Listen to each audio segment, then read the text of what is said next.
Hi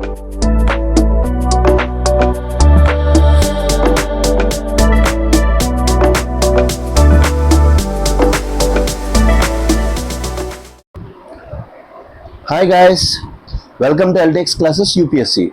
I'm your Manish Patwada, your daily Hindu analysis current affairs educator. Hope you all guys are doing good and okay. So now we are into 7th month of comprehensive Hindu analysis. So మనం Hindu అనాలిసిస్ని reform చేసి మీ గురించి mains and prelims ఆస్పెక్ట్స్ని అన్నీ కలుపుకుంటూ ఏదైతే Hindu analysis నేను start చేశానో నా అండర్లో ఎల్టిక్స్ క్లాసెస్లో, now this is 7th month. I'm feeling very very very very honoured to deal with Hindu analysis of eltics classes. ఎందుకంటే యాజ్ ఎ పర్సన్గా నాకు ఇది చాలా అంటే చాలా గ్రో చేసింది అండ్ మీ అందరికీ దగ్గర చేయడంలో కూడా ఇది చాలా అంటే చాలా ఇంపార్టెంట్ రోల్ ప్లే చేసింది. I'm feeling very very happy and blessed that I have taken Hindu analysis and stood up to it. So డెడికేషన్తో 6 months చేయడం అనేది మీరు కూడా ఇక్కడ నుంచి ఒక క్వాలిటీ తీసుకోవచ్చు. ఎనీ టైం ఎవరు వీడియో చూసినా చూడకపోయినా, మీకు సెలవులు ఉన్నా సెలవులు లేకపోయినా, I have consistently done Hindu analysis. So దీన్ని బట్టి మీకు ఒకటి తెలుస్తుంది, ఏ పనైనా సరే కరెక్ట్గా కంటిన్యూస్గా చేస్తే రిజల్ట్స్ అనేవి వాటంతట అవే వస్తాయి అన్నమాట. దానికి రీజన్ ఇదే. So this is the 7th month. Thank you very much for supporting our Hindu analysis. I hope this will continue. అలా ముందుకు వెళ్తూనే ఉంటుంది. మీరు ఇంకా మంచిగా నాలెడ్జ్ నేర్చుకోవాలని కోరుకుంటున్నాను. Let's get started with our analysis. So మన దగ్గర ఫ్లాగ్షిప్ కోర్స్ యూపీఎస్సీ ఇన్ఫినిటీ అంటేనే తెలిసింది కదా. మీకు యూపీఎస్సీ ర్యాంక్ వచ్చినంత వరకు ఎల్టీఎక్స్ క్లాసెస్లో ప్రతి కోర్స్ కూడా మీకు అవైలబుల్గా ఉంటుందన్నమాట. సో ప్రతి లైవ్ ప్లస్ రికార్డెడ్ సెషన్ మీకు ఎల్టీఎక్స్ క్లాసెస్లో అవైలబుల్గా ఉంటుంది. సో మన యూపీఎస్సీ ఇన్ఫినిటీ కోర్స్ లోపల మీకు దొరికే ఏంటంటే first GS prelims plus mains రెండు కూడా ఇంటిగ్రేటెడ్గా టాప్ లెవెల్ ఫ్యాకల్టీ చేత టీచ్ చేయించబడుతుంది. Top level faculty. So top level faculty అంటే those faculty who have written mains, UPSC mains 2 సార్లైనా రాసి ఉండాలి, ఇంకా ఇంటర్వ్యూకి వెళ్ళి ఉండాలన్నమాట. అలాంటి ఫ్యాకల్టీ చేత మీకు డీల్ చేయించబడుతుంది.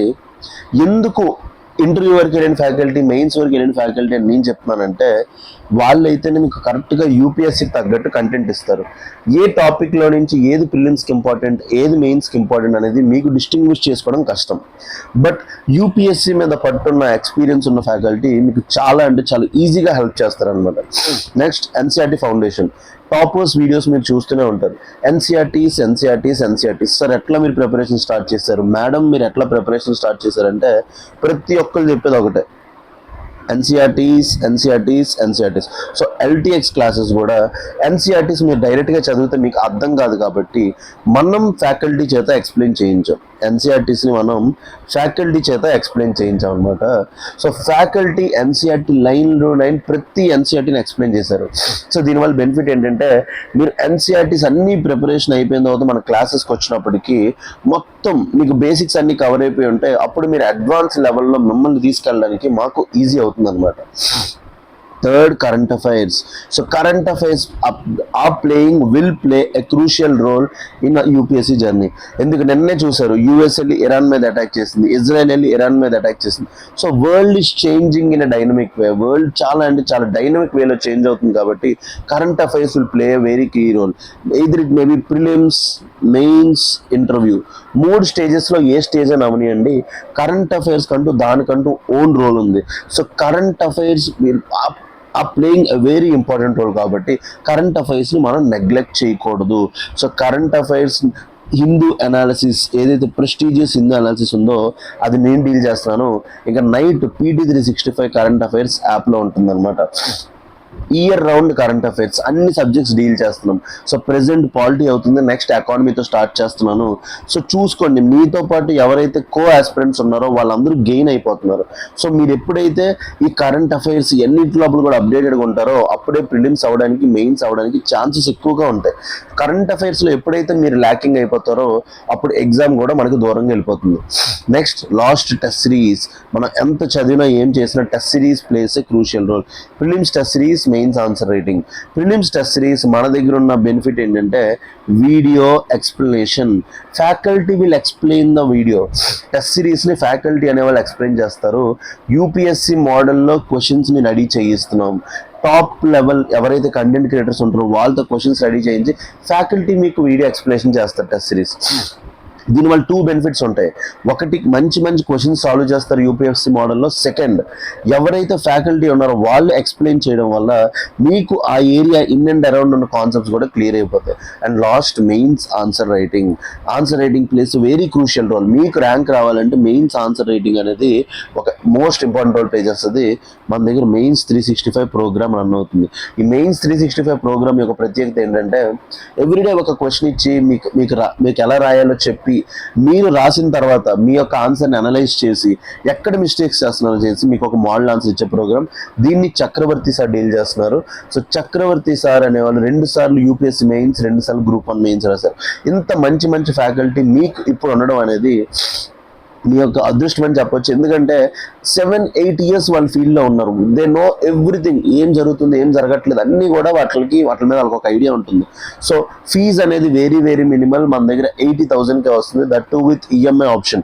మెయిన్గా రూరల్ స్టూడెంట్స్, పూర్ స్టూడెంట్స్ మైండ్లో పెట్టుకొని మనం ఈ అవైలబిలిటీ ఆఫ్ ఫ్లెక్సిబిలిటీ పెట్టాం. 80,000 రూపీస్కే వస్తుంది with EMI option and with lifetime వ్యాలిడిటీతో వస్తుంది అనమాట. ఎల్టీఎక్స్ క్లాసెస్లో ఎలాంటి ఒక ఆపర్చునిటీ స్టేట్లో ఎక్కడా లేదు. సో తెలుగు మీడియంలో కూడా అందుబాటులో కలదు. ఏదైతే మీరు ఇంగ్లీష్ మీడియం అనుకుంటున్నారో కోర్స్ తెలుగు మీడియంలో కూడా ఉంది. ఆఫ్లైన్ క్యాంపస్ మంది విశాఖపట్నంలో ఉంది. MVP సెక్టార్ 8 లోపల ఆఫ్లైన్ క్యాంపస్ ఉంది. So those students who are interested మీరు అందరూ కూడా పర్చేస్ చేసుకోవచ్చు అనమాట. Fees valid only till 31st March. ఈ ఫీజు ఏదైతే ఉందో మళ్ళీ April 1st నుంచి ఫీజెస్ పెరిగే ఛాన్సెస్ ఉన్నాయి. అప్పటి లోపల కోర్సెస్ పర్చేస్ చేసుకునే వాళ్ళకి చాలా చాలా బెనిఫిట్ అవుతుంది. Contact this number 7893899553. ఈ నంబర్ కాంటాక్ట్ చేయండి. You will get all the details అనమాట. కోర్స్ గురించి అన్ని డీటెయిల్స్ మీకు తెలుస్తాయి. భారతి మ్యామ్ ఉంటారు. She will talk with you cordially. మీ నీడ్స్ బట్టి, మీ దాన్ని బట్టి మీకు యాప్ని ఆర్ కోర్సెస్ని సజెస్ట్ చేస్తారు. Download our LTX classes app. Next, optionals. So optional అంటే అందరికీ తెలిసిందే, it is a very big subject. So మనం కూడా ఏం చేసామంటే బయట ఉన్న ఆప్షన్స్లో కాకుండా ఆప్షన్స్లో కూడా ఇన్ఫినిటీ ఇంట్రడ్యూస్ చేసాం అనమాట. మీరు ఆప్షనల్ నేర్చుకున్నంత వరకు, మీకు వచ్చినంత వరకు ప్రతిదీ లైవ్ ప్లస్ రికార్డెడ్ క్లాసెస్ మీకు అవైలబుల్గా ఉంటుంది. బయట బాగా కోచింగ్ సెంటర్స్లో కాస్ట్ ఎక్కువ, బట్ మన దగ్గర ఉన్న ఆప్షనల్స్ అనేవి బయట 70,000 అయితే మన దగ్గర విత్ ఇన్ఫినిటీ మీకు 30,000కి వస్తుంది.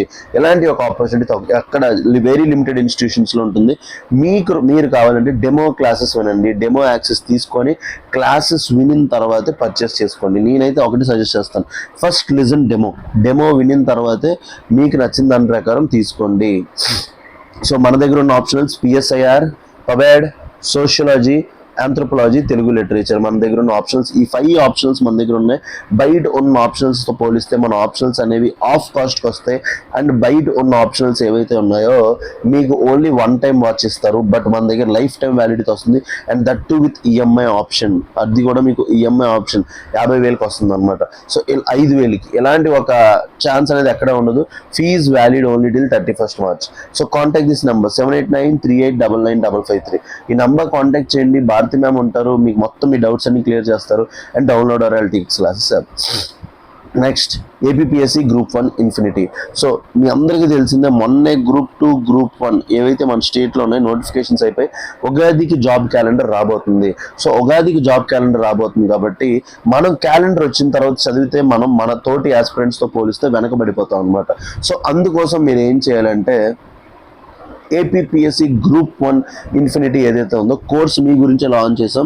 Live plus recorded classes, complete syllabus coverage, AP history, AP economy, AP geography, ఏవైతే ఏపీ రిలేటెడ్ ఉంటాయో వాటితో పాటు ఇండియన్వి ఉంటాయి. ఎన్సీఆర్టీస్, మీకు కూడా ఎన్సీఆర్టీ ఫౌండేషన్ ప్రొవైడ్ చేస్తాం. Prelims test series, current affairs and mains answer writing. So APPSC group 1 infinity వాళ్ళకి ఇది ఒక బంపర్ బనాన్సా అనమాట. ఎందుకంటే యూపీఎస్సీ ఫ్యాకల్టీ మీకు డీల్ చేస్తారు. బయట మీకు ఏపీపీఎస్సీ గ్రూప్ 1 కానీ గ్రూప్ 2 కానీ యూపీఎస్సీ ఫ్యాకల్టీ డీల్ చేయరు. బట్ మన ఇన్స్టిట్యూట్లో బెనిఫిట్ ఏంటంటే UPSC faculty will deal with it. Fees 70,000 with EMI option మీకు 5,000కి వస్తుంది. Offline classes available in Visakhapatnam. మీకు ఆఫ్లైన్ క్లాసెస్ అనేవి విశాఖపట్నంలోనే అవైలబుల్గా ఉంది. That too with lifetime validity. మీకు ప్రతి కోర్స్ కూడా లైఫ్ టైం వ్యాలిడిటీ వస్తుంది. ఇంకా తెలుగు మీడియంలో కూడా అందుబాటులో కలదు. So contact this number 7893899553. ఈ నెంబర్ కాంటాక్ట్ చేయండి. మీకు మొత్తం అన్ని క్లాసెస్ గురించి డీటెయిల్స్ తెలుస్తాయి అనమాట. సేమ్ అదే లైన్స్లో టీజీపీఎస్సీ గ్రూప్ 1 ఇన్ఫినిటీ 2 స్టేట్స్ లోపల నోటిఫికేషన్స్ వస్తున్నాయి. సో టీజీపీఎస్సీ గ్రూప్ 1 ఇన్ఫినిటీ కూడా same live plus recorded classes వస్తాయి. NCERT foundation, test series, current affairs, mains answer writing. Fees కూడా 70,000. ఈఎంఐ ఆప్షన్ ఉంది. తెలుగు మీడియంలో అందుబాటులో కలదు. ఆఫ్లైన్ క్యాంపస్ విశాఖపట్నంలో మీకు కూడా క్లాసెస్ ఉన్నాయన్నమాట. చాలా మంది తెలంగాణ పీపుల్ ఎవరైతే ఉన్నారో వాళ్ళందరూ కూడా వచ్చేసి కోర్సెస్ తీసుకుంటున్నారు.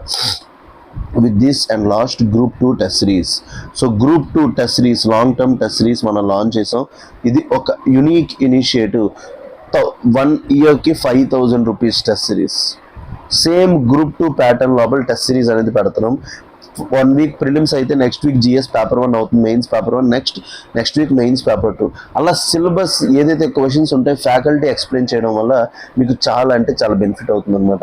I request each and every one, మీరు ఎవరెవరైతే ఉన్నారో మీరు అందరికీ కూడా సీనియర్ ఆస్పిరెంట్స్ ఎవరైతే ఉన్నారో మెయిన్గా గ్రూప్స్ సీరియస్ ఆస్పిరెంట్స్ ఇది ఒక మంచి ఆపర్చునిటీ. ఎందుకంటే ఎస్ఎన్టీ టెస్ట్ సిరీస్ నేనే ఎక్స్ప్లెయిన్ చేయబోతున్నాను. ఫస్ట్ డెమో సెషన్ మీకు అప్లోడ్ అయిపోతుంది. అది చూసిన తర్వాత మీరే రియలైజ్ అవుతారు ఎంత బాగా చెప్తున్నారు టెస్ట్ సిరీస్ అనేది. సో మీకు చాలా అంటే చాలా హెల్ప్ఫుల్ అవ్వబోతుంది. So let's get started with our analysis. Hi guys, మన యొక్క కంటెంట్ క్రియేటర్కి హెల్త్ బాగోకపోవడం వల్ల 24th హిందూ అనాలిసిస్ పీడిఎఫ్ మనకు అందించలేపారు. So 24th and 25th Hindu analysis కలిపి మీకు ఒకే రోజు డెలివర్ చేయడం జరుగుతుంది. A decade of building India's TB champion movement అనమాట. సో ట్యూబర్క్యులోసిస్ గురించి మంచి ఆర్టికల్ వచ్చింది, దీని గురించి డిస్కస్ చేద్దాం. జిఎస్ పేపర్ 3 పర్స్పెక్టివ్లో చాలా important. Second, Lok Sabha sends corporate law amendment bill 26 to joint parliamentary committee.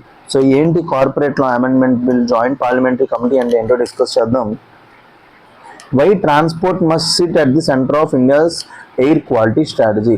So మెయిన్గా ట్రాన్స్పోర్ట్ సెక్టర్ నుంచి ఎమిషన్స్ ఎక్కువ వస్తాయి కాబట్టి అది ఎయిర్ క్వాలిటీ స్ట్రాటజీకి మూమెంట్ మిడిల్ లోపల ఉండాలి అనేసి చెప్తున్నారు.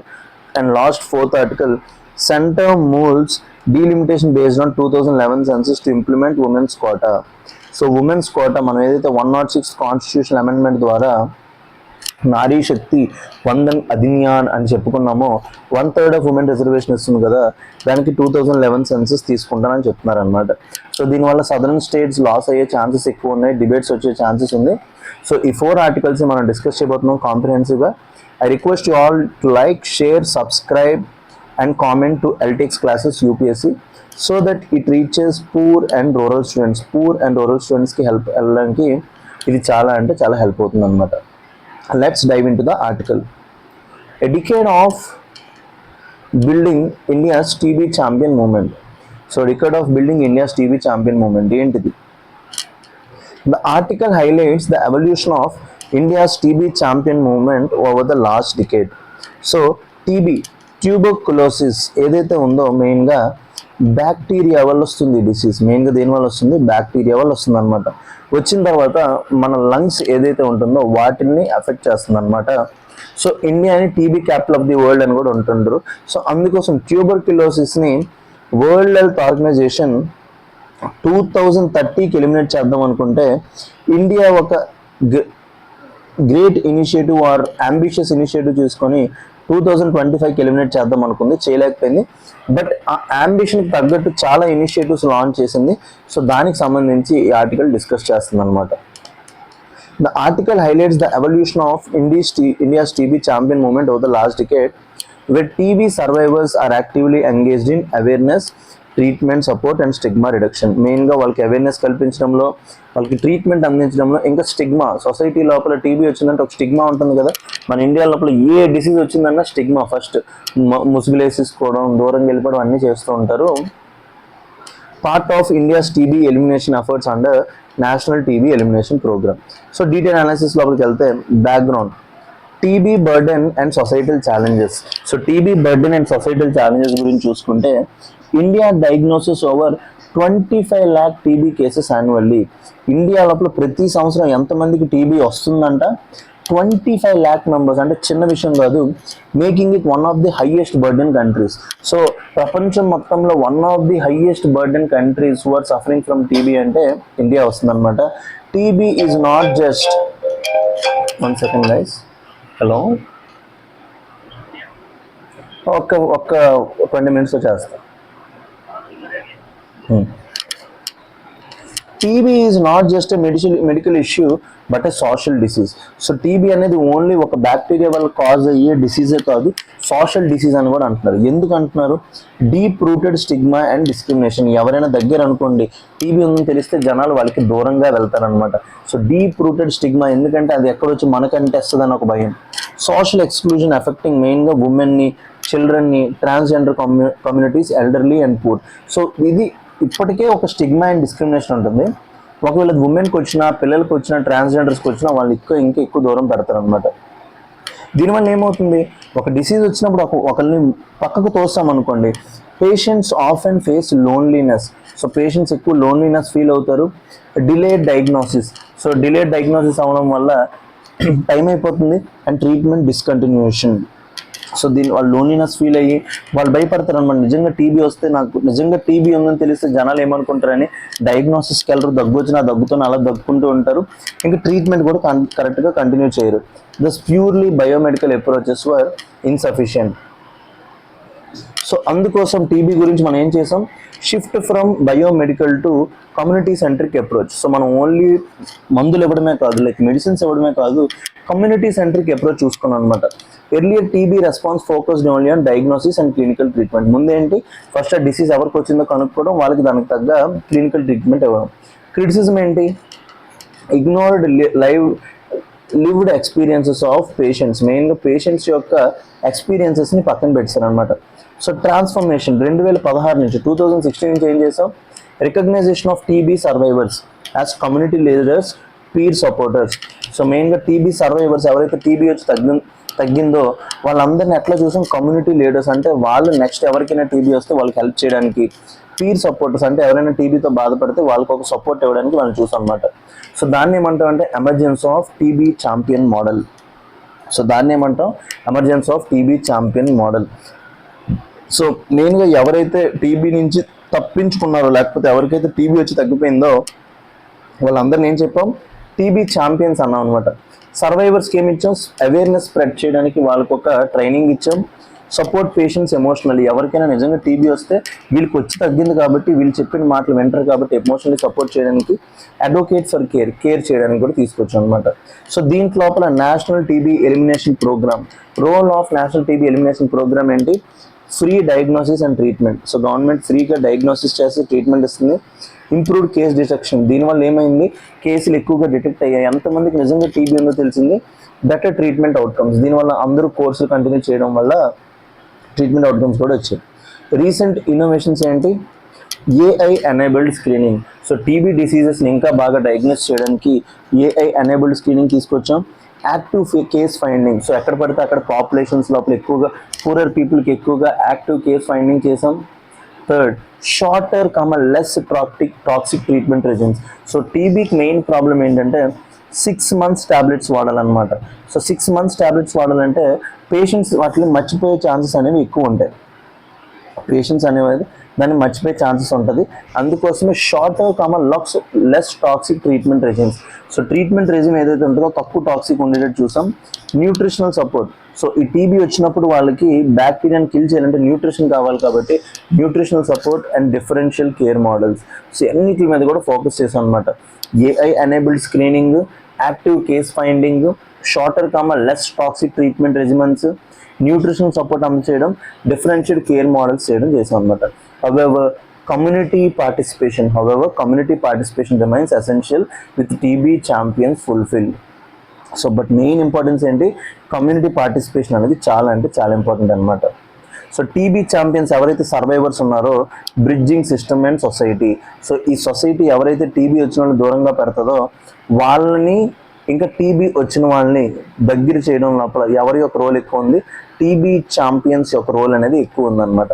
So TB champions or TB survivors turned advocates. So TB champions అంటే ఎవరు? TB survivors turned advocates. అంటే వాళ్ళకి వచ్చింది, తగ్గిపోయింది, సో ఇప్పుడు వాళ్ళు టీబీ తగ్గించడానికి అవేర్నెస్ స్ప్రెడ్ చేస్తున్నారు అనమాట.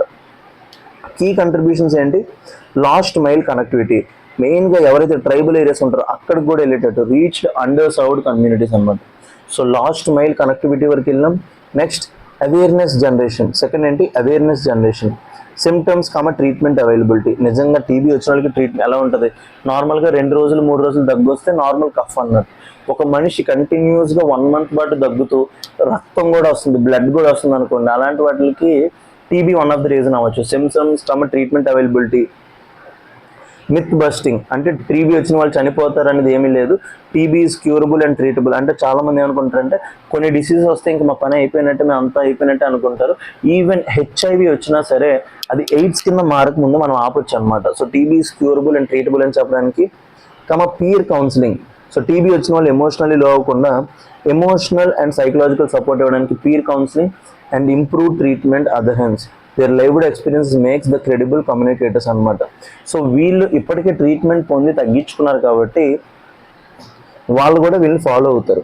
So last mile connectivity provide చేయడానికి, అవేర్నెస్ జనరేట్ చేయడానికి, ఏమైనా టీబీకి సంబంధించిన ఏమైనా మిత్తులు అంటే ఏంటంటే మీ దృష్టిలో ఏమని చెప్పాలంటే మిత్స్ అంటే అపోహలు ఏమైనా ఉంటే వాటిని తొలగించడానికి, పియర్ కౌన్సిలింగ్ ఇవ్వడానికి, ట్రీట్మెంట్ అవేర్నెస్ కానీ తీసుకొచ్చాం.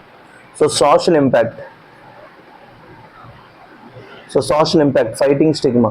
So TB champions share personal stories. So TB champions ఎవరైతే ఉంటారో, టీబీ వచ్చి తగ్గిపోయిన వాళ్ళు ఉంటారో వాళ్ళు పర్సనల్ స్టోరీస్ని షేర్ చేస్తారు. Normalises conversations around TB. So TB చుట్టూ ఉండే కన్వర్జేషన్స్ని నార్మలైజ్ చేస్తారు. సో దీనివల్ల బెనిఫిట్ ఏంటి? Increased health seeking behaviour. So దీనివల్ల ప్రతి ఒక్కరు కూడా టీబీని ఎలాగైనా తగ్గించుకోవాలి, మాకు కూడా వ్యాధి తగ్గాలని హాస్పిటల్కి వెళ్తారు. రెడ్యూస్డ్ సెల్ఫ్ స్టిగ్మటైజేషన్ అనమాట. వీళ్ళంతటి వీళ్ళే ఫీల్ అయిపోవడం, వీళ్ళంతటి వీళ్ళే దూరం వెళ్ళిపోవడం, సొసైటీకి దూరంగా వెళ్ళిపోవడం చేయరనమాట. So increased health seeking behaviour, reduced self stigmatisation అనమాట.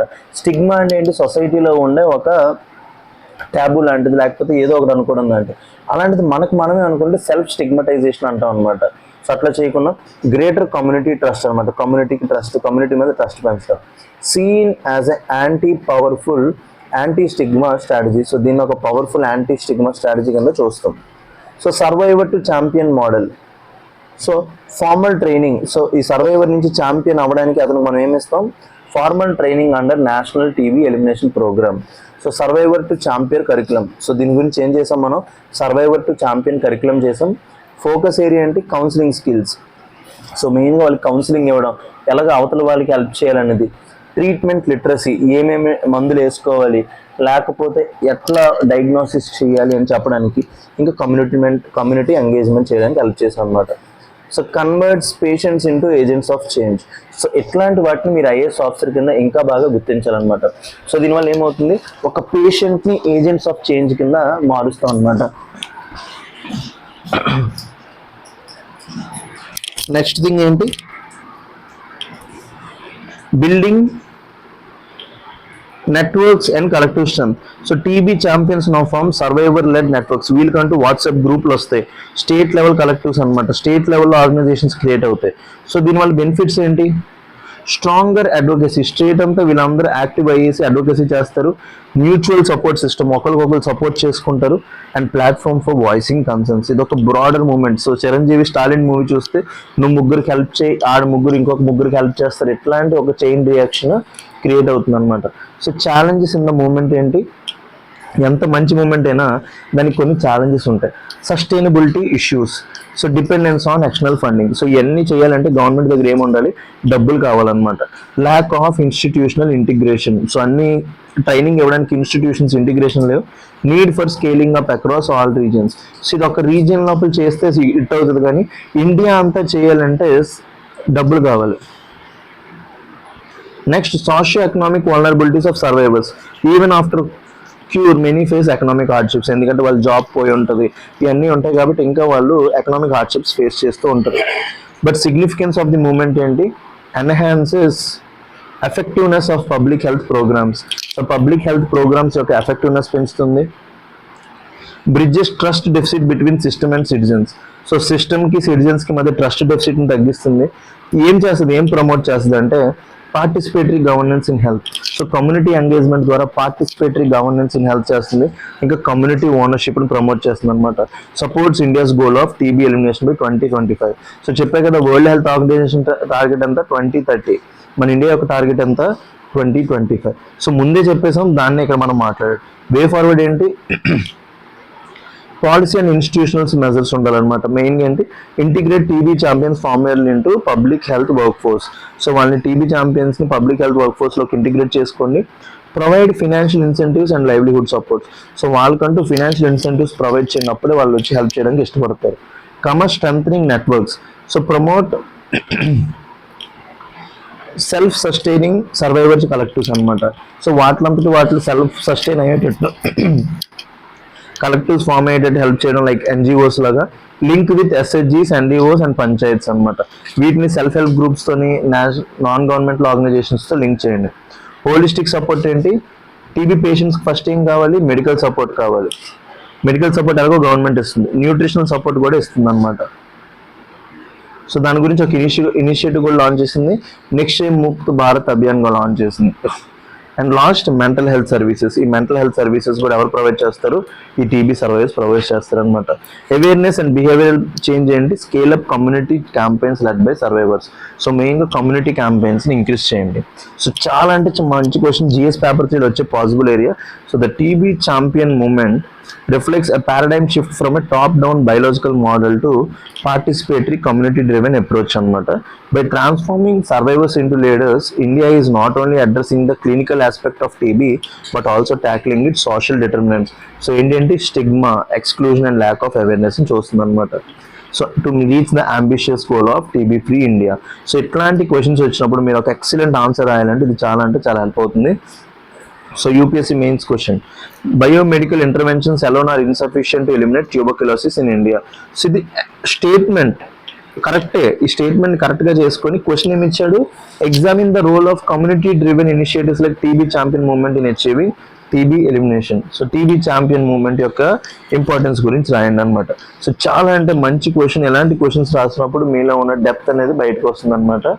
So let's dive into prelims articles. Next, Lok Sabha sends corporate law amendment bill to joint parliamentary committee. ఏంటి కార్పొరేట్ లా అమెండ్మెంట్ బిల్ చూద్దాం. So the Lok Sabha has referred the corporate laws amendment bill 2026 to joint parliamentary committee. So first మీకు joint parliamentary committee అంటే ఏంటో తెలియాలి. ఇందులో both Lok Sabha and Rajya Sabha నుంచి members ఉంటారనమాట. దాన్ని ఏమంటాం, joint parliamentary committee. For detailed scrutiny amid opposition concerns, especially regarding provisions related to corporate social responsibility. CSR అంటే 2% of the profits లో నుంచి 2% ఏదో ఒక సోషల్ రెస్పాన్సిబిలిటీకి కార్పొరేట్స్ ఖర్చు పెట్టాలన్నమాట. సో దానికి సంబంధించింది. సో ప్రిలిమ్స్ కాన్సెప్ట్ ఏంటి, joint parliamentary committee. So joint parliamentary committee అంటే ఏంటి, అదొక యాడ్హాక్ committee constituted by parliament for specific purpose. అంటే అది ఆ టైం వరకు ఎస్టాబ్లిష్ చేశారు, ఆ పర్పస్ అయిపోయాక అది పోద్ది అనమాట. ఇందులో ఎవరెవరు ఉంటారు, బోత్ లోక్సభ అండ్ రాజ్యసభ ఉంటారు. అదే సెలెక్ట్ కమిటీ అంటే ఓన్లీ లోక్సభ ఆర్ రాజ్యసభ ఉంటారు అనమాట. Setup through motion passed in one house and agreed in both houses అనమాట. సో ఫంక్షన్స్ ఏంటి, డీటెయిల్ స్క్రూటినీ ఆఫ్ ది బిల్ని బాగా చదువుతారు, submits report with recommendations. So ఇది ఒక పర్మనెంట్ కాదు, స్టాండింగ్ కమిటీస్ లాగా ఇది ఒక పర్మనెంట్ కమిటీ కాదు. సో స్టాండింగ్ కమిటీస్ ఏంటి, public accounts committee, estimates committee, ఇవన్నీ కూడా స్టాండింగ్ కమిటీస్ అనమాట. Example JPC on 2G spectrum, JPC on stock market scam, ఇవన్నీ కూడా. సో పార్లమెంటరీ స్టాండింగ్ కమిటీస్ ఏంటి, permanent committees of the parliament. So divided into department related standing committees. మన దగ్గర ఎన్ని committees ఉన్నాయి అలాంటివి, 24 DRSCs ఉన్నాయి అనమాట. ఇండియా లోపల ఎన్ని DRSCs ఉన్నాయి, 24. ఫంక్షన్స్ ఏంటి, దాని యొక్క ఫంక్షన్స్ ఏంటి, ఎగ్జామిన్ బిల్స్ని ఎగ్జామ్ చేయడం, స్క్రూటనైజ్ డిమాండ్ ఫ్రమ్ గ్రాంట్స్, అట్లా. Key differences from joint parliamentary committee ఏంటి, స్టాండింగ్ కమిటీ అంటే అది పర్మనెంట్, జేపీసీ అంటే టెంపరీ. కార్పొరేట్ సోషల్ రెస్పాన్సిబిలిటీ ఏ యాక్ట్ లోపల ఉంది, companies act 2013. India is the first country to introduce the concept of CSR అనమాట. So applicability ఏంటి, నెట్ వర్త్ 500 కోట్ల కంటే ఎక్కువ ఉండాలి, టర్న్ ఓవర్ 1000 కోట్ల కంటే ఎక్కువ ఉండాలి, నెట్ ప్రాఫిట్ 5 కోట్ల కంటే ఎక్కువ ఉన్నప్పుడు, ఈ 3 కండిషన్స్ లోపల ఏదో ఒక క్రైటీరియా, వర్త్ 500 కోట్లు, టర్న్ ఓవర్ 1000 కోట్లు, ప్రాఫిట్ 5 కోట్లు, అప్పుడు must spend at least 2% of average net profit last 3 years. So last 3 సంవత్సరాల యొక్క నెట్ ప్రాఫిట్ లోపల 2% వీళ్ళు ఖర్చు పెట్టాలన్నమాట. సో సిఎస్ఆర్ని ఎక్కడెక్కడ ఖర్చు పెట్టాలి? Education, health, environment, poverty elevation, మెయిన్గా వీటి లోపల ఖర్చు పెట్టాలి. So companies act 2013 versus limited liability partnership act 2008. So companies act 2013 మెయిన్గా దేనికోసం? Governance incorporation regulation of companies. So ఇందులో సిఎస్ఆర్ ప్రొవిజన్స్ కూడా ఉంటాయన్నమాట. సో లిమిటెడ్ లయబిలిటీ పార్ట్నర్షిప్ ఏంటి? Hybrid structure, partnership for company features ఉంటాయి. ఇవన్నీ కూడా ఎకానమీలో నేర్చుకుంటారు.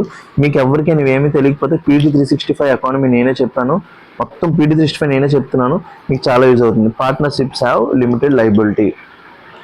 సో క్వశ్చన్ చూడండి, consider the following statements regarding joint parliamentary committee. It is a permanent body. Joint parliamentary అనేది ఏంటి? యాడ్ హాక్ అని చెప్పాను. So first statement is wrong. It includes members from both Lok Sabha and Rajya Sabha. Joint అంటేనే ఇద్దరు ఉంటారని చెప్పా. It is constituted to examine specific bill or issue. దాని గురించి పెడతాం. So which are the following statement is are correct అంటే only 2. Only second statement is correct. Next, why transport must sit at the centre of India's air quality strategy. So మెయిన్గా air quality బాగాలేదు కాదు India లోపల, అందులోపల transport sector అనేది important అనమాట, ఎందుకంటే అక్కడి నుంచి ఎక్కువ ఎమిషన్స్ వస్తాయి. The article argues that India's air pollution crisis especially in urban areas cannot be solved through short term or fragmented measures. Instead transport sector reforms must be central to long term sustainability air quality. So long term sustainable air quality కావాలంటే transport sector లోపల reforms కావాలి. So transport is a major pollution source అంట. So దానివల్ల ఎంత వస్తుంది? 20 to 40% of PM 2.5 Delhi annually. So PM 2.5 particulate matter 2.5 అనేది ఢిల్లీ లోపల 20 నుంచి 40% ట్రాన్స్పోర్ట్ సెక్టర్ నుంచి వస్తుంది, 50% during peak pollution episodes. So key contributors ఏంటి? వెహికల్స్. సో మెయిన్గా మన diesel and petrol vehicles, internal combustion vehicles నుంచి వస్తుంది. Congestion and inefficient mobility systems.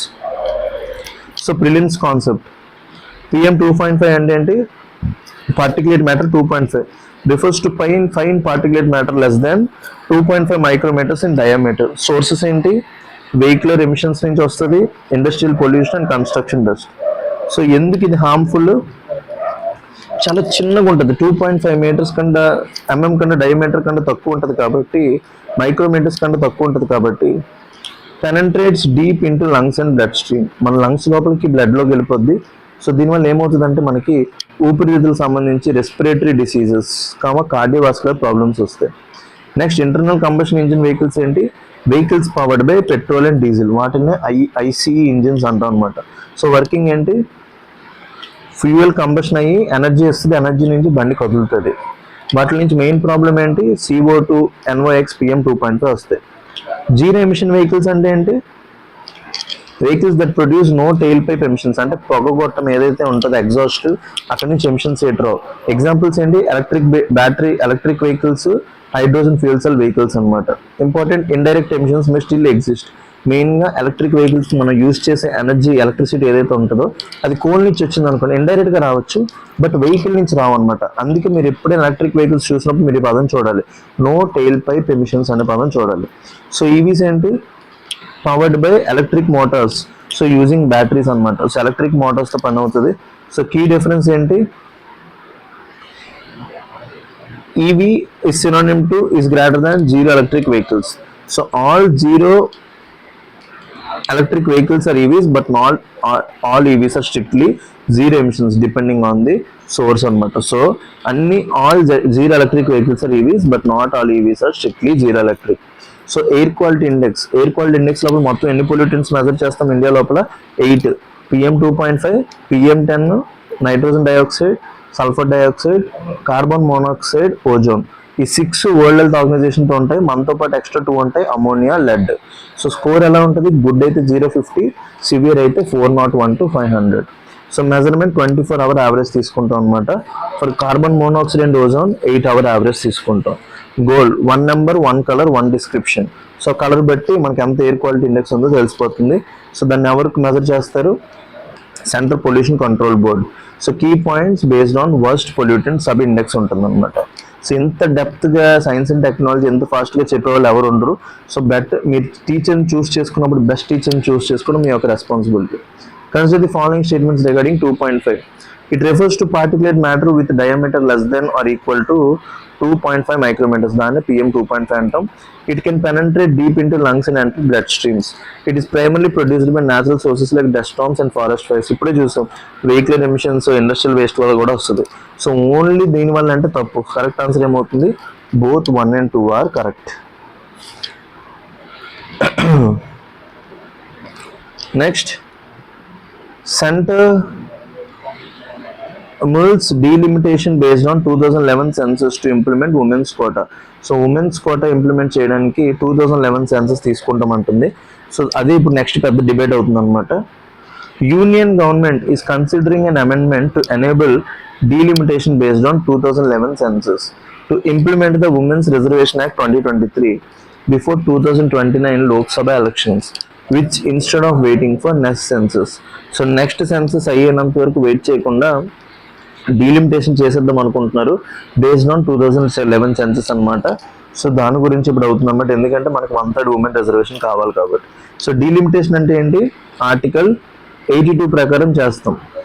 Process of redrawing boundaries of electoral constituencies. మన కాన్స్టిట్యుయెన్సీస్ యొక్క boundaries గీస్తే దాన్ని ఏమంటాం? డీలిమిటేషన్. ఎందుకు? To ensure equal representation on based on population. So ప్రతి voter one vote is equal to ప్రతి ఓటర్ ఈక్వల్ నెంబర్, ప్రతి ఓటుకి ఈక్వల్ వాల్యూ ఉండేటట్టు చేయడానికి. సో కాన్స్టిట్యూషనల్ ప్రొవిజన్స్ ఏం డీలిమిటేషన్కి? ఆర్టికల్ 82. ఆర్టికల్ 82 దేని గురించి చూసుకుంటుంది? డీలిమిటేషన్ గురించి వస్తుంది అనమాట. Provides for delimitation after every census. ప్రతి సెన్సస్ తర్వాత డీలిమిటేషన్ చేయడానికి కాన్స్టిట్యూషన్ చూసుకుంటుంది. Parliament enacts delimitation act after every census.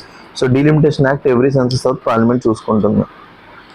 So ఇది ఒక యాక్ట్ కాబట్టి delimitation commission is a statutory body. అందరూ గుర్తుపెట్టుకోండి, డీలిమిటేషన్ కమిషన్ అనేది కాన్స్టిట్యూషనల్ బాడీ కాదు, ఇది ఒక స్టాచ్యుటరీ బాడీ. ఎవరు అపాయింట్ చేశారు? Appointed by president of India.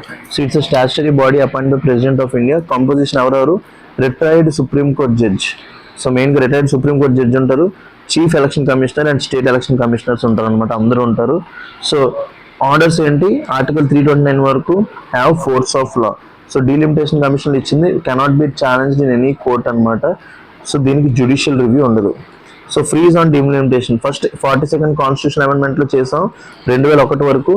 42x2 అంటే అంత 84th కాన్స్టిట్యూషన్ అమెండ్మెంట్ యాక్ట్లో మళ్ళీ ఇంకొకసారి డీలిమిట్ చేసాం అనమాట. Extended free still 2026. పర్పస్ ఏంటి? మెయిన్గా population control. So north states బాగా పాపులేషన్ పెంచేసే, సౌత్ స్టేట్స్ తగ్గించే కాబట్టి.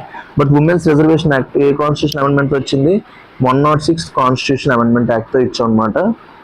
Provides 33% of reservation of women అనమాట. మెయిన్గా లోక్సభ లోపల, స్టేట్ అసెంబ్లీస్ లోపల వాళ్ళకి రిజర్వేషన్ ఇచ్చాం. కమ్స్ ఇన్ టు ఎఫెక్ట్ ఎప్పుడు? ఆఫ్టర్ సెన్సస్ అండ్ డీలిమిటేషన్ అన్నాం. సెన్సస్ ఇన్ ఇండియా ఎప్పుడు జరిగింది? సెన్సస్ ఎవరు కండక్ట్ చేస్తారు? By registrar general and census commissioner, ministry of home affairs కింద ఉంటుంది. Conducted by registrar general and census commissioner. Frequency every 10 yearsకి ఒకసారి జరుగుతుంది.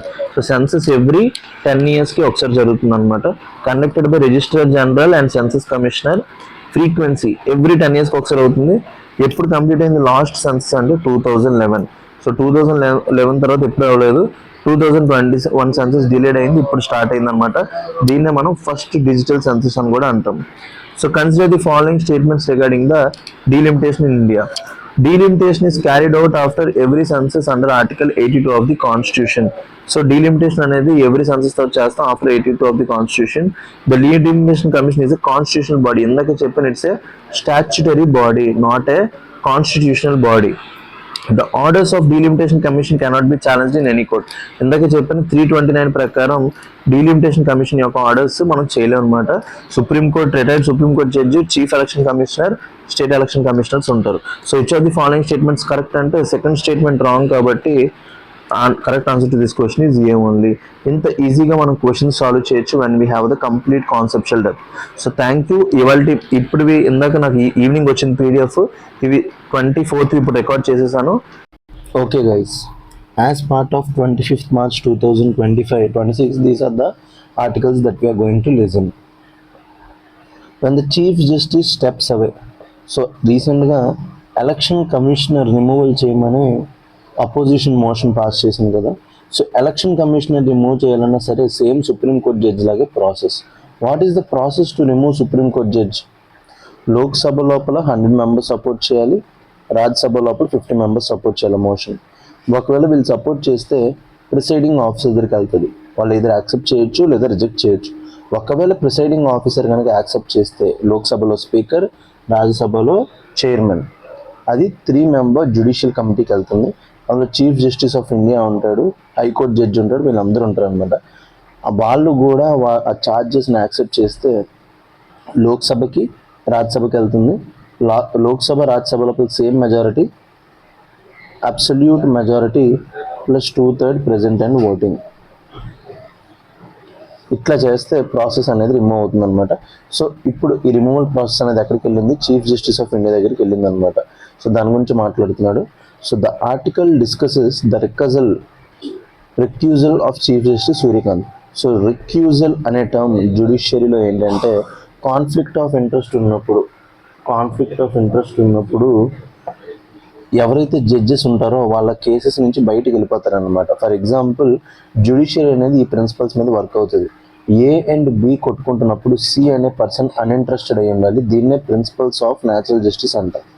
ఎప్పుడైతే సికి బికి రిలేషన్ ఉందో ప్రిన్సిపల్ ఆఫ్ న్యాచురల్ జస్టిస్ అనేది వైలేట్ అవుతుంది అనమాట. సో అలాంటి టైంలో జడ్జెస్ అనేవాళ్ళు బయటకు వెళ్ళిపోతూ ఉంటారు.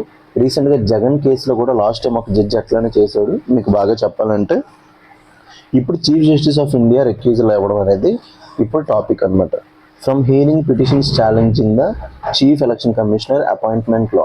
సో చీఫ్ ఎలక్షన్ కమిషనర్ అపాయింట్మెంట్కి సంబంధించి లాకి సంబంధించి ఒక పిటిషన్ని వీళ్ళు రిక్యూజల్ చేశారు. It raises key issues. మెయిన్గా ఏ issues? Conflict of necessity, conflict of ఇంట్రెస్ట్ని చూపిస్తుంది, డాక్ట్రైన్ ఆఫ్ నెసెసిటీని, limits of judicial discretion and absence of codified recusal norms in India. India లోపల రిక్యూజల్కి నార్మ్స్ లేవు, కోడిఫైడ్ నార్మ్స్ లేవని చెప్తుంది అనమాట. What is judicial recusal? Recusal అంటే ఏంటి? Recusal refers to a judge withdrawing from a case. ఒక జడ్జి ఒక కేసు నుంచి బయటకు వెళ్ళిపోతే దాన్ని ఏమంటాం? రిక్యూజల్ అంటాం. Due to potential bias or conflict of interest. ఎప్పుడైనా సరే ఏబిసి ఉన్నప్పుడు సి అనేవాడు అన్ఇంట్రెస్టెడ్ అయి ఉండాలి. బట్ ఒకవేళ సికి బికి ఏదైనా రిలేషన్ ఉంటే అప్పుడు దాన్ని ఏమంటాం? కాన్ఫ్లిక్ట్ ఆఫ్ ఇంట్రెస్ట్ కానీ పొటెన్షియల్ బయాస్ అంటాం అనమాట. Rooted in the principle of natural justice. So principle of natural జస్టిస్లో ఇది రూట్ అయ్యి ఉంది. నెమో జుడెక్స్ ఇన్ కాసా సువా అంట అనమాట. No one should be a judge in their own case. ఇది చాలా అంటే చాలా ఇంపార్టెంట్. నెమో జుడెక్స్ ఇన్ కాసా సువా అంటే no one should be a judge in their own case. ఇవన్నీ లాటిన్ టర్మ్స్ అనమాట. In India no formal statute governs recusal. అడగొచ్చు, ఇండియా లోపల ఏదైనా ఒక లా ఉందా రిక్యూజల్ గురించి అంటే there is no such law. It is largely based on individual judicial conscience and ethics. So ఒక మనిషి యొక్క ఇండివిజువల్ జ్యుడిషియల్ అంటే జడ్జి యొక్క individual conscience and ethics base మీద డిపెండ్ అవుతుంది. Key issue in the present case. So present ఏంటి? CJ stepped aside citing possible conflict of interest. So chief justice of India conflict of interest ఉంటుందని బయటకు వెళ్ళిపోయారు. However, he also directed listing of the case before a bench excluding judges in line of succession. So ఎవరైతే next రాబోయే chief జస్టిస్లు ఉంటారో వాళ్ళ నుంచి కూడా ఈ కేసుని పక్కన పెట్టేయాలనేసి చెప్తున్నారనమాట. So however he also directed listing of case before bench excluding line of succession. ఎందుకు problem? This resembles a preemptive decision on recusal of future CJS raising concerns about institutional prosperity and over reaching administrative authority. So judiciary అనే institution ముందుకు వెళ్ళాలంటే ఎవరైతే ఈ line of సక్సెషన్లో చీఫ్ జస్టిస్లు ఉన్నారో వాళ్ళందరినీ కూడా పక్కన పెట్టాలన్నారు. సో డాక్ట్రైన్ ఆఫ్ నెసెసిటీ ఏంటి? Exception to recusal rule applied where no alternative found or judges available. Doctrine of necessity అంటే ఇంక ఏ జడ్జి కూడా అవైలబుల్ లేనప్పుడు ఇంకేం చేస్తారు? చీఫ్ జస్టిస్ ఆఫ్ ఇండియా కూర్చోల్సి వస్తుంది అనమాట. Ensures justice is not denied. ఎంత ఏ బి కొట్టుకుంటున్నా సికి ఏ ఫాదర్ అయ్యి ఉండొచ్చు, బట్ సి అనేవాడు జడ్జి అయినప్పుడు ఇంకెవరు ఆప్షన్స్ లేరు, మిగతా జడ్జెస్ ఎవరు లేనప్పుడు జస్టిస్ డెలివర్ చేయాలి కాబట్టి సి కూర్చోవాల్సి వస్తుంది అనమాట. So in this case, since supreme court is the only constitution court, doctrine May justify hearing despite conflict. So supreme court is the only constitution court. మన ఇండియాలో అప్పుడు కాన్స్టిట్యూషన్ కోర్ట్స్ ఏమీ లేవు.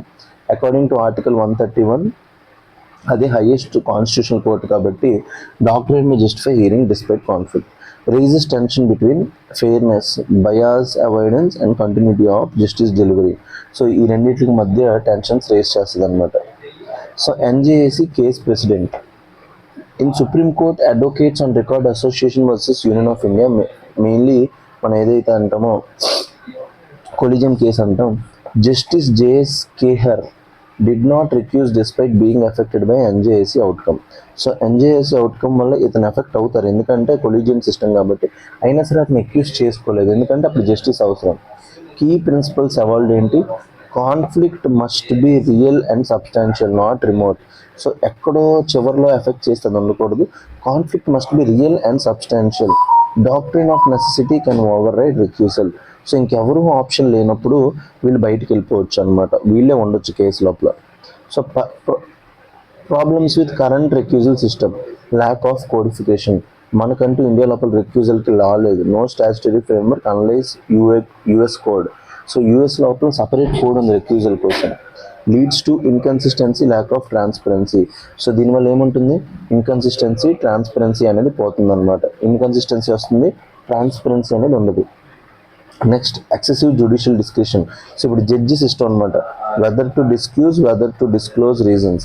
So ఇప్పుడు జడ్జెస్ యొక్క ఇష్టం, అసలు కేసు నుంచి బయటికి వెళ్ళాలా వద్దనేది జడ్జి యొక్క ఇష్టం. No external review mechanism is also available. Institution power concerns ఏంటి? CJ's administrative power. సీజేని ఏమంటాం? మాస్టర్ ఆఫ్ ది రోస్టర్ అంటాం. ఏ బెంచ్ లోపల ఎవరు కూర్చోవాలి, ఎన్ని జడ్జెస్ కూర్చోవాలి, ప్రతిదీ కూడా ఎవరు చెప్తారు? CJ. Possibility of bench selection influencing outcomes. So ఇప్పుడు సీజే సెలెక్ట్ చేసిన బెంచ్ వల్ల అవుట్కమ్స్ వచ్చే ఛాన్సెస్ ఉన్నాయి. పర్సెప్షన్ ఆఫ్ బయాస్ కూడా ఉండే ఛాన్స్ ఉందన్నమాట. దీనివల్ల ఏమవుతుంది? Impact on public trust. Frequent or selective recusals may undermine confidence. So ఇప్పుడు ప్రతిసారి రెక్యూజల్ చెప్తే ఏంటి? గవర్నమెంట్కి మనకి 3 ఆర్గన్స్ ఆఫ్ ది గవర్నమెంట్ ఏంటి? Legislative, executive, judiciary. So legislative, executive, జ్యుడిషియరీకి మధ్య ఏదో టైఅప్ ఉందని ఫీల్ అవుతారు. Undermine confidence, raise doubts about impartiality. Preemptive judicial directions issue. So CJS direction to exclude successor judges seen as binding future judges. So future judges మీద ఇది effect ఉంటుంది. Blurs line between administrative power and judicial overreach. So administrative power కి judicial overreach కి మధ్య line ని తీసేస్తుంది అనమాట. Criticism ఏంటి? Recusal should remain case specific and personal, not institutionalized prosperity. So recusal అనేది కేసుకి సంబంధించి ఉండాలి. ఆ కేసు లోపల ఆ పర్సన్కి కాన్ఫ్లిక్ట్ ఆఫ్ ఇంట్రెస్ట్ ఉందా లేదో చూడాలి తప్ప ఇన్స్టిట్యూషన్కి సంబంధించి ఉండకూడదు. Need for codification. ఎందుకు రెక్యూజల్ కోసం కోడిఫికేషన్ కావాలి? సో దీనివల్ల కన్సిస్టెన్సీ ఉంటుంది, ట్రాన్స్పరెన్సీ బిల్డ్ అవుతుంది, అకౌంటబిలిటీ బిల్డ్ అవుతుంది. సో గ్లోబల్ ఇన్సైట్ ఏంటి? US model. యుఎస్ ఏం చెప్తుంది? క్లియర్ గైడ్ లైన్స్ హెల్ప్ అవుతాయి. క్లియర్ గైడ్ లైన్స్ ఉంటాయి, but enforcement still depends upon judges అనమాట. జడ్జెస్ యొక్క మెరిట్ మీద ఉంటుంది. Larger constitutional question. So larger constitutional question ఏంటి? Who decides in case of judicial conflict. So judicial conflict ఉన్నప్పుడు ఎవరు decide చేస్తారు? Can judiciary self regulate effectively. Judiciary తనకు తాను ఎఫెక్టివ్గా రెగ్యులేట్ చేసుకోగలదా? Should parliament legislate without effecting judicial independence. So parliament law చేయాలా, లేకపోతే జ్యుడిషియరీ తనకు తాను రెగ్యులేట్ చేసుకోగలదా? ఇవన్నీ కూడా ఇప్పుడు రెక్యూజల్ లోపల ఉన్నాయి. ఈ ఏదైతే కోడిఫికేషన్ అంటున్నారు, వే ఫార్వర్డ్ ఏంటి? Enact a judicial recusal law. So separate law చేయండి. Grounds of recusal, disclose requirements, procedure. So ఒక జడ్జి రెక్యూజ్ అవుదాం అనుకుంటే ఆ గ్రౌండ్స్ అతను మెన్షన్ చేయాలి, డిస్క్లోజర్ రిక్వైర్మెంట్స్ అన్నీ కూడా మనం ఒక లా లోపల చెప్పాలన్నమాట. Next mandatory reasoned orders. Judges should record reasons for recusal or non recusal. Enhance transparency. So judges అనేవాళ్ళు reasons for recusal or non recusal చెప్పాలి. దీనివల్ల ట్రాన్స్పరెన్సీ పెంచుతుంది అనమాట. Institutional mechanisms. Independent body or internal panel review recusal decisions. So limited scope అనమాట. So మెయిన్గా ఏంటంటే వీళ్ళు తీసుకున్న డెసిషన్స్ రైట్ ఆ రాంగ్ అనేది ఒక ఇంటర్నల్ ప్యానల్ పెడితే దీని ద్వారా బెనిఫిట్ అవుతుంది అనమాట. Next limit CJI's discretion. Ensure bench allocation is rule based. So CJI యొక్క డిస్క్రిషన్ని తగ్గించాలి, ఎందుకంటే reduce perception on arbitrariness. So దీనివల్ల ఏమవుతుందంటే ఆర్బిట్రేరీనెస్ మీద పర్సెప్షన్ అనేది తగ్గుతుంది. Balance independence with accountability. So judicial ఇండిపెండెన్స్ని అకౌంటబిలిటీతో లింక్ చేయండి. Avoid excessive legislative interference. So మొత్తం పార్లమెంట్ లా కాకుండా judicial integrity plus public trust ఉండేటట్టు చూసుకోండి. ఒక లా చేయండి with the help of judiciary. So judges కూడా కొంచెం పవర్ ఇవ్వండి. Conclusion. The episode highlights a systematic gap in India's judicial framework. The absence of clear recusal norms. While judicial discretion is vital, unchecked discretion risks arbitrariness and erosion of trust. So ఒకవేళ unchecked discretion వల్ల ఏముంది, ఆర్బిట్రీనెస్ and erosion of trust వస్తుంది. A balanced codification preserving independence while ensuring transparency is essential to uphold legitimacy of judiciary.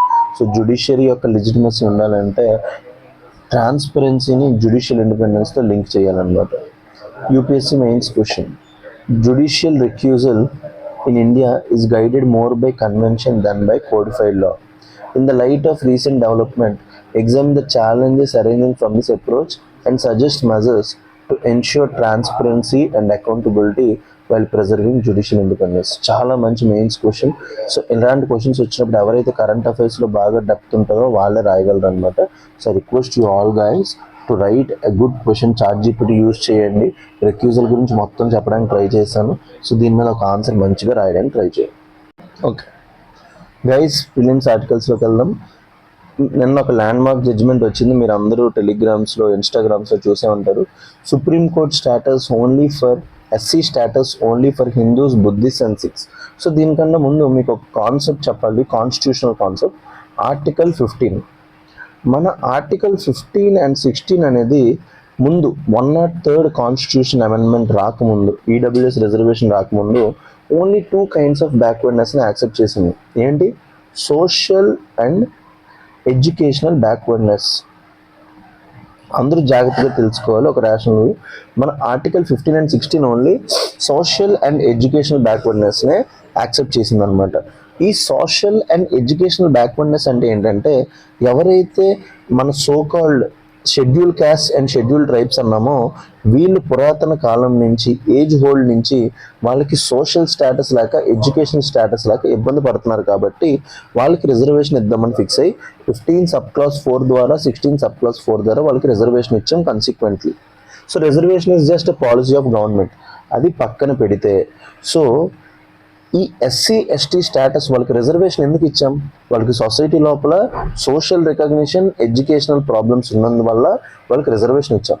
But ఎవరైతే schedule caste, schedule tribes వీళ్ళందరూ ఉన్నారో వీళ్ళు ఒక religion change అవుతున్నప్పుడు, మెయిన్గా వీళ్ళందరి యొక్క మెయిన్ థింగ్ ఏంటి, వీళ్ళు హిందూయిజంలో ఉండడం వల్ల వీళ్ళు ఈ ఏదైతే డిస్క్రిమినేషన్ ఉన్నారో దీనికి ఇబ్బంది పడ్డారు. సో వాళ్ళకి రిజర్వేషన్ ఇచ్చారు. But when you are changing your religion, ఒక హిందూయిజం నుంచి నువ్వు క్రిస్టియానిటీ లోపలికి మారుతున్నావో, ముస్లిం లోపలికి మారుతున్నావో, ఏదైనా అవ్వచ్చు. When you are changing your religion, you are getting social status, right? Now you are not being called as scheduled caste or scheduled tribe. You are being called with the name of Christianity.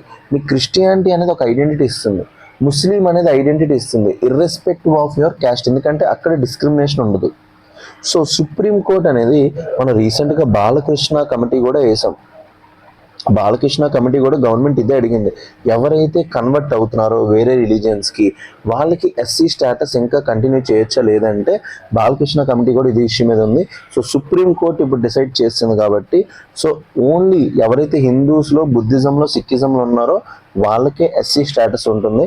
Other than these 3 religions మీరు ఎందులోకి మారినా సరే you will not get SC status. So గుర్తుపెట్టుకోండి. So this is the most important thing. అంటే society is moving such away. ఎందుకంటే people అందరూ ఏమనుకుంటారంటే, ఎవరికైతే రిజర్వేషన్ దక్కట్లేదు వాళ్ళు కూడా ఇట్లా ఫీల్ అవుతున్నారు అనమాట. రిజర్వేషన్ ఉన్న వాళ్ళకి నేను నెగిటివ్ కాదు, లేని వాళ్ళకి కూడా నేను నెగిటివ్ కాదు, I'm just in neutral view. So ఇప్పుడు మనకి రిలీజియన్ అనేది ఒక స్టేటస్ ఇస్తున్నప్పుడు I think we don't need any reservation. So reservation కావాలి అనుకుంటే ఎకనామిక్ బేసిస్ మీద మార్చుకోవచ్చు, ఏదో మార్చుకోవచ్చు. సో సో అది నా ఒపీనియన్ అనమాట. We have to see the top court said the person professing a religion other than those mention in clause 3 cannot be part of schedule caste. So clause 3 of the constitution ఏంటి?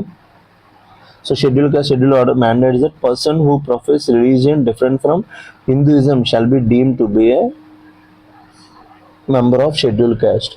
That no person who professes religion different from Hinduism కాకుండా ఏ religion చేసినా సరే వాళ్ళు ఎవరు కూడా schedule caste కాదు. So నార్మల్గా Hindus కింద మనం ఎవరిని తీసుకుంటాం, బుద్ధిస్ట్ని, సిక్స్ని కూడా తీసుకుంటాం అనమాట. నార్మల్గా హిందూస్ అంటే నార్మల్ మెజారిటీ కింద. బట్ మైనారిటీ స్టేటస్ వచ్చినప్పటికీ బుద్ధిస్ట్ వేరు, సిక్స్ వేరు. The Sikh religion was added in the ambit of clause 3 in 1956. So same 1990లో బుద్ధిజం కూడా యాడ్ చేసామన్నమాట. సో చాలా అంటే చాలా ఇంపార్టెంట్. మనకి క్వశ్చన్ అక్కడ రావచ్చు, SC ST schedule caste order class 3 of the constitution schedule caste order లోపల ఈ ఏదైతే క్లాస్ 3 ఉందో దీని మీద క్వశ్చన్ వచ్చే ఛాన్సెస్ ఉన్నాయి. సో చూడండి, the Supreme Court ruled that the scheduled caste status is restricted to Hindus, Sikhs and Buddhists as per Constitution Scheduled Caste Order 1950. Conversion to any other religion, example Christianity or Islam, leads to lose of SC status. మీరు ఏ religion లోపల convert అయినా ఇంకా మీ SC status పోతుంది. Case involved a person who converted to Christianity but sought protection under SC ST prevention of atrocities act. So మెయిన్గా SC ST atrocities act మీద అతను case వేశారు, బట్ అతను క్రిస్టియానిటీ లోపలికి మారిపోయారంట. సో దాని మీద కేసు సుప్రీంకోర్టు చెప్పేసింది, నువ్వు మారిపోయిన తర్వాత నువ్వు క్రిస్టియానిటీలోకి మారిపోయాక నువ్వు ఎస్సీ ఎస్టీ లోపలికి రావు. సో ప్రిలిమ్స్ కాన్సెప్ట్ ఆర్టికల్ 341 మెయిన్గా షెడ్యూల్ క్యాస్ట్ గురించి మారుతుంది. Empowers the president to specify ఎస్సీస్ ఫర్ ఈచ్ స్టేట్. సో ప్రతి స్టేట్ లోపల ఎస్సీస్ ఎవరున్నారో వాళ్ళని స్పెసిఫై చేయడానికి మెయిన్గా ప్రెసిడెంట్కి ఆ పవర్ ఉంటుందన్నమాట. నెక్స్ట్ ప్రెసిడెంట్ తర్వాత parliament can include or exclude groups from the list. ఏదైతే ఒక ఎక్స్ లిస్ట్ ప్రెసిడెంట్ తయారు చేస్తారో, స్పెసిఫై చేస్తారో, అందులోపల ఎవరినైనా యాడ్ చేయాలన్నా ఎవరినైనా మైనస్ చేయాలన్నా పవర్ ఎవరి దగ్గర ఉంటుంది? పార్లమెంట్. ఆర్టికల్ 341 మీద ఈ ఇయర్ ప్రిలిమ్స్ క్వశ్చన్ వచ్చే ఛాన్సెస్ ఉన్నది. బీ రెడీ, ప్రిలిమ్స్ క్వశ్చన్ వచ్చే ఛాన్స్ ఉంది. Constitution schedule caste order 1950 provides the legal list of ఎస్సీస్ అనమాట. సో షెడ్యూల్ కాస్ట్ ఆర్డర్ 1950లో లీగల్ లిస్ట్ ఉంటుంది. ఒరిజినల్లీ ఓన్లీ హిందూస్ ఉండేవారు. అమెండ్మెంట్స్ 1956 11 యాడ్ చేసాం, బుద్ధిస్ట్ 1956లో 6 యాడ్ చేసాం, 1990లో బుద్ధిస్ట్ యాడ్ చేసాం. ఇది అందులో ఉంటుంది షెడ్యూల్ కాస్ట్ ఆర్డర్ క్లాస్ 3. ప్రిలిమ్స్లో క్వశ్చన్ రావచ్చు, అందుకే ఇంత డెప్త్ వెళ్తున్నాను. కీ క్లాజ్ ఏంటి? Class 3. A person professing a religion other than Hinduism, Sikhism, Buddhism not eligible for SC status. But నా క్వశ్చన్ ఏంటంటే చాలా మంది సర్టిఫికేట్స్ లోపల హిందూస్ అనే రాసి ఉంటుంది. ఎవరు కూడా క్రిస్టియానిటీ, ఇప్పుడు రిలీజియన్ అనేది ఏంటి? రిలీజియన్ అనేది మీ యొక్క పర్సనల్ స్పేస్ లోపలికి వస్తుంది. రిలీజియన్ అనేది మీ యొక్క పర్సనల్ స్పేస్ లోపలికి వస్తుంది. It doesn't come under your public space అనమాట. So it comes under your personal space. కాబట్టి చాలా మంది వాళ్ళ రిలీజియన్ని చెప్పట్లేదు. వాళ్ళ సర్టిఫికేట్స్లో హిందూసే ఉంటుంది, వాళ్ళు రిజర్వేషన్ తీసుకుంటున్నారు. సో అట్లాంటి వాళ్ళతో గవర్నమెంట్ ఎట్లా డీల్ చేస్తుంది అనేది major question. We have to look into it. So దాన్ని బట్టి టెన్షన్స్, కమ్యూనల్ టెన్షన్స్ కానీ ఏమైనా అరైజ్ అవ్వచ్చు. With reference to schedule caste status in India, which of the one of the following statement is are correct? Schedule caste is based solely on caste and is independent of religion. No, religion only హిందూయిజంలో ఉండదు. A person converting from Hinduism to Christianity retains scheduled caste status. అతనికి schedule caste status ఉండదు, పోతుంది. Parliament has no role in modifying the list of scheduled caste once notified by president. Article 341 ప్రకారం చెప్పాం, first president notify చేస్తారు. Next ఏం changes చేయాలన్నా ఎవరు చేయొచ్చు? పార్లమెంట్ చేయొచ్చు. సో థర్డ్ స్టేట్మెంట్ కూడా రాంగే. అండ్ లాస్ట్ స్టేట్మెంట్ ఏంటి? A person professing Sikhism or Buddhism can be recognized as scheduled caste. చెప్పాం కదా, class 3 of schedule caste order 1950 లోపల అమెండ్మెంట్స్ చేసాం. 56లో 6 యాడ్ చేసాం, 1990 లోపల బుద్ధిస్టులను యాడ్ చేసాం అనమాట. So the statement is right. Next, PSLV setback will help learning says ISRO's chief. So polar satellite launch vehicle మీ అందరికీ తెలిసిందే కదా. So polar satellite launch vehicle అనేది 4 స్టేజ్ వెహికల్, సాలిడ్ లిక్విడ్ అనమాట. సో పిఎస్ఎల్విని ఏమంటామంటే మనం వర్క్ హార్స్ ఆఫ్ ఇస్రో అంటాం. ఏమంటాం? వర్క్ హార్స్ ఆఫ్ ఇస్రో అంటాం అనమాట. సో ఇప్పటికీ పిఎస్ఎల్వి లోపల 62 లాంచెస్ అయ్యాయి. అందులో 58 సక్సెస్. అందులో 58 సక్సెస్, ఓన్లీ 4 ఫెయిల్యూర్స్. అందులో 61, 62 అనేది వరుసగా ఫెయిల్ అయ్యాయి అనమాట. సో దాని ద్వారా ఈ 61, 62 అనేది థర్డ్ స్టేజ్ ఏదైతే ఉందో సాలిడ్ స్టేజ్ కరెక్ట్గా స్పిన్ అవ్వకపోవడం వల్ల ఫెయిల్ అయిపోయింది అనమాట. సో దానికి సంబంధించి ఇస్రో చీఫ్ ఏం చెప్తున్నారు, ఈ ఫెయిల్యూర్ అనేది హెల్ప్ అవుతుందని అంటున్నారు అనమాట. ISRO chairman stated that recent PSLV C61 Earth Observation Satellite 09 and PSLV C62 Earth Observation Satellite N1 missions which faced issues should be viewed as a learning opportunities. ఏదైతే మన failure అయ్యే వాటిని learning opportunities కింద చూడాలి rather than failures. The anomalies occurred in the third stage. చెప్పే కదా మనకి పిఎస్ఎల్విలో మొత్తం ఎన్ని స్టేజెస్ ఉంటాయి, 4 స్టేజెస్ ఉంటాయి. Solid, liquid, solid, liquid. ఈ థర్డ్ స్టేజ్ లోపల స్పిన్ స్టెబిలైజింగ్ మాడ్యూల్ ఉంటుంది అనమాట. ఇది మీ అందరికీ కూడా సైన్స్ అండ్ టెక్నాలజీ క్లాసెస్లో నేర్పిస్తారు. సో స్పిన్ స్టెబిలైజింగ్ మాడ్యూల్ అనేది 4th స్టేజ్ మీద డిపెండెంట్ అనమాట. ఈ 4th స్టేజ్ లోపల స్పిన్ స్టెబిలైజింగ్ మాడ్యూల్ కరెక్ట్గా పనిచేయడం వల్ల ఇది ఎక్కువ టర్న్ అయిపోయి ఇంటెండెడ్ ఆర్బిట్ లోపలికి వెళ్ళలేదన్నమాట. Mission deemed to be failure అనమాట. So PSLV ISRO's work horse launch vehicle. So పిఎస్ఎల్విని ఏమంటాం, వర్క్ హార్స్ ఆఫ్ ఇస్రో అంటాం. PSLV is ISRO's most reliable rocket. మెయిన్గా దేనికి యూస్ చేస్తారు, earth observation satellites. Earth observation satellites launch చేయడానికి placing satellites into polar and sun synchronous orbits. So polar and sun synchronous orbits లోపల satellites పెట్టడానికి use చేస్తాం. Nature of setbacks ఏంటి, PSLV C61 issue in the third stage, mission not fully accomplished. PSLV C62 కూడా అదే same anomaly in the third stage అనమాట. did not meet the mission objectives అనమాట. So PSLV third stage లోపలే main issue. Both were described as marginal misses, not total failures. వాటిని marginal misses అన్నాం అనమాట. So importance of third stage ఏంటి, PSLV లోపల మొత్తం ఎన్ని స్టేజ్ ఉంటాయి, 4. ఫస్ట్ స్టేజ్ ఏంటి, solid. Second stage liquid, third stage solid, మెయిన్గా వెలాసిటీ కోసం, ఆల్టిట్యూడ్ కోసం. మళ్ళీ 4th stage liquid fuel. So మెయిన్గా PS3 లోపల ఏమైంది, ట్రాజెక్టరీ ఎఫెక్ట్ అయింది, ప్రివెంట్స్ ప్రాపర్ ఆర్బిట్ ఇన్సర్షన్ అనమాట. So ISRO's learning oriented approach ఏంటి, failure seen as data rich events. So ఫెయిల్యూర్ని ఎట్లా చూస్తున్నాం, డేటా రిచ్ ఈవెంట్స్ కింద చూడాలి. Opportunities for system improvements. So system మొత్తాన్ని ఇంప్రూవ్ చేయడానికి చేస్తుంది. Institutional concerns, encourage innovation plus resilience. So ఇప్పుడు ఇన్నోవేషన్ కావాలి, రెసిలియన్స్ కూడా ప్రమోట్ అవుతుంది. So with reference to PSLV polar satellite launch vehicle. Hello అన్న, హలో అన్న, అన్న టికెట్ ఓకే అన్న. ఎంత ఓకే, నేను నీకు పంపించేస్తాను. ఓకేనా, ఎంత అయిందో చెప్పి నీకు కొట్టేస్తాను. ఎంతకి ట్రైన్,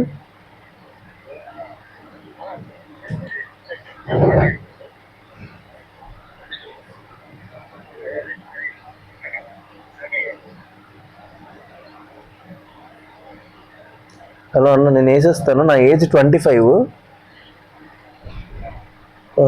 ఓకేనా, ఓకే పర్లేదు, రాత్రే కదా. ఓకేలే, కలిసి వెళ్ళిపోవచ్చు. ఓకే అన్న, okay.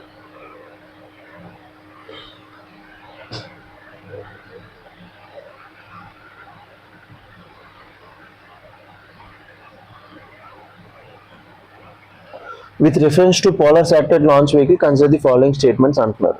PSLV uses only solid fuel. మొత్తం ఎన్ని స్టేజెస్ చెప్పా, 4 stages, solid, liquid, solid, liquid. So first statement is wrong. The third stage of PSLV uses solid. Third stage లో ఏముంటుంది, solid. PSLV is primarily used for placing satellites into polar and sun synchronous orbits. So polar orbit అన్న sun synchronous orbit అన్న ఒకటే. So first statement is wrong. 2 and 3 are right అనమాట. ఇంత ఈజీగా మనం science and టెక్నాలజీని ఆన్సర్ చేయొచ్చు when we have the complete control over current affairs. So Trump discusses Strait of Hormuz conflict in West Asia during call with Modi. So నేను night Narendra Modi tweet కూడా వేశారు. So దీనికి సంబంధించి నేను మాట్లాడాను, వెస్ట్ ఏషియా లోపల పీస్ కోసం స్టెబిలైజ్ చేస్తున్నామని.